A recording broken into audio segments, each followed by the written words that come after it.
महाभारत का युद्ध हो रहा था और जब द्रौपदी का चीरहरण हो रहा था तो द्रौपदी ने सोचा कि मेरी रक्षा तो मैं स्वयं कर लूंगी, मुझे किसी की सहायता की कोई जरूरत नहीं। लेकिन जब वो खुद से हार गई तो उसने उसके पांचों पांडवों को पुकार लगाई और सभी जितने भी वहां पर जितनी भी प्रजा बैठी थी सबसे पुकार लगाई कि मेरी रक्षा करो, मेरी रक्षा करो। लेकिन अंत में कोई काम नहीं आया, ना पांचों पांडव आए, ना उसके भाई आए, ना उसके सगे संबंधी आए।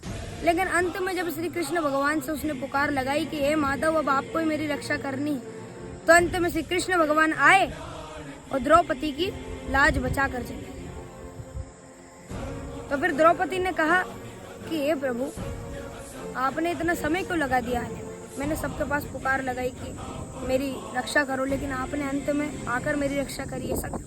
श्री कृष्ण भगवान ने कहा कि सुनो द्रौपदी, जिस प्रकार तुम्हें तुम्हारे भाइयों पर, तुम्हारे पांचों पांडवों पर, पूरी प्रजा पर तुम्हें जितना भरोसा था उतना भरोसा अगर तुम मुझ पर कर लेती और शुरुआत में ही अगर तुम मुझे पुकार लेती, तुम एक कदम तो बढ़ाती, मैं 100 कदम बढ़ाकर तुम्हारे पास आ जाता। तो इसी प्रकार कभी भी आप किसी भी दुख में फंसे हुए तो किसी और को मत बुलाना, स्वयं श्री कृष्ण भगवान को ही कहना कि हे प्रभु अब बस आपके हाथ में है, तारना भी आपको ही और मारना भी आपको।